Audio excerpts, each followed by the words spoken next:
Today on the 5-Minute Book Review starring Curtis and Ian, we take a look at I Drink for a Reason by David Cross. David Cross, of course, is known for his amazing work in shows like Mr. Show and Arrested Development. This is his first kick at writing a book. People love David Cross, but do people love his literary skills? Let's take a look. Coin toss to start, and Curtis is the winner. You are watching the 5-Minute Book Review starring Curtis and Ian, and today we are taking a look at the wonderful I Drink for a Reason by the lovely man, David Cross. Right before we started rolling, Ian Goodwillie looked at me and said, "Wow, you look like you're about to unload a shotgun full of hate." I am, and here it is. So far in the 5-Minute Book Review, the all-time worst book I've read has been Pride and Prejudice and Zombies, and oh man, I would rather be stuck in an elevator with Gilbert Gottfried reading me Pride and Prejudice and Zombies for the rest of the time than even pick this book up again. I love David Cross. I'll say that right now. I'm a big fan of his. I like his stand-up, but this right here is a career killer. You have no idea how actually truly untalented and unfunny David Cross is once you take his act and you put it in text form. You take away his facial expressions and his delivery. I'll give him that. He has great delivery. This book has nothing about that. Put this book to your ear, and you know what you hear? You hear the sound of all his money from the sales of the Arrested Development DVDs finally running out. No, don't cut me off. We're breaking rules here today. Stop the timer. I want to keep going. I actually wrote notes about how much I hated this book, okay? First of all, I'd like to say I'm very hard to offend, okay? I love offensive humor if it's done correctly. This book is not done correctly at all. But I want to point out I was never actually offended. It's just not funny. It's not clever. It's just he's trying so hard to be offensive. At one point, he's talking about Halloween costumes, and he's tired of the sexy ones. And he'd like to see some new sexy Halloween costumes, such as a sexy AIDS patient. I don't think David Cross has ever actually seen an AIDS patient. Dave, they look like regular people. What else can I say about this? He wrote at one point that you know, if he wanted to be a father, he'd go out and just sexually assault someone. Whoa, David, that's hilarious.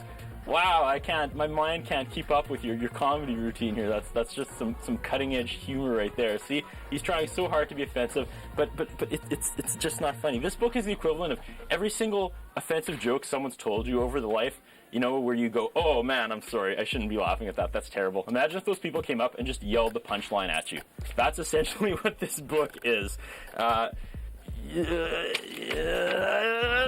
don't even know, Ian. It just did not, you know. And then he takes on religion. He doesn't like any religion. He doesn't like the Jewish religion. He doesn't like Scientology. He doesn't like Christianity. He doesn't like Mormonism, which I found actually pretty shocking. But then again, I've been in a coma since 1984, and I've never heard of Madonna or Marilyn Manson or Nine Inch Nails or South Park or Sarah Silverman.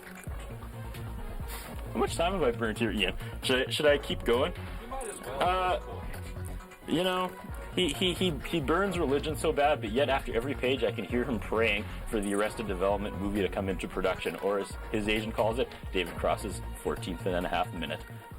I'm out. Ian, go ahead. I'm not sure how to respond to that. It was more of a diatribe against the book than anything. Like, I'm not going to sit here and say it was the best book ever made. I didn't hate it on that level, though. Like, it's got some funny stuff in it. I enjoyed his list of quirks for aspiring independent filmmakers, mainly because they all apply, it feels like sometimes.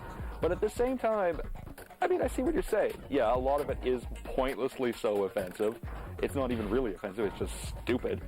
But there are some merits to the book. There are some of his comedy.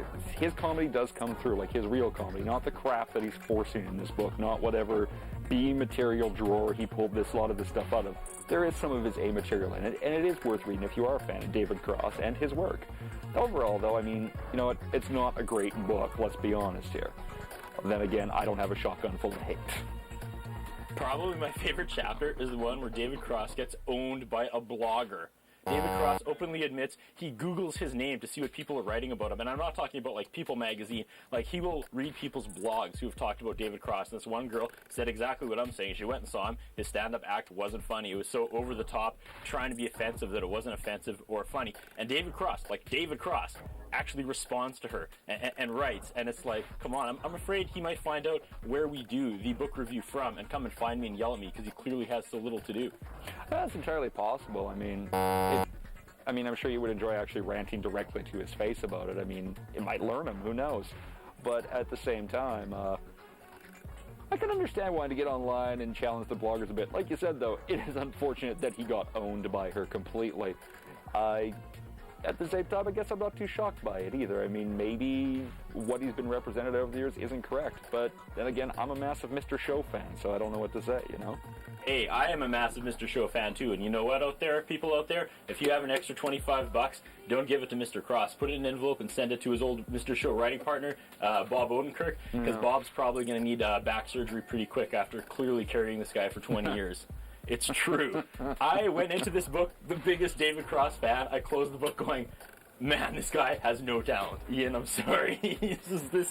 This is somebody trying so hard to be offensive on every single page. And his one like writing crutch he does almost every page too is he was like, yeah, it started out a good day, and I'm not talking like Christmas morning, come downstairs, opens the presents, have some turkey and gravy and chat with the family, good day, but it was still a good day. It was like he's stretching to fill the word content. He does that every other page. He has these little like rambling asides that have nothing to do, and then you get done and you're like, what are we talking about again? Like you said, it may not be his best work, but at the same time, I don't think it's representative of his overall work, though. He's a funny actor, man. I'd like to say this style of humor has been done far better by far more talented people. Ian, let's do the thumb thing. This you won't even be able to follow me, but I'm actually grinding my thumb into the ground. That's how thumbs down this book is. It's grinding into the thumbs down. David Cross. Filled with rage.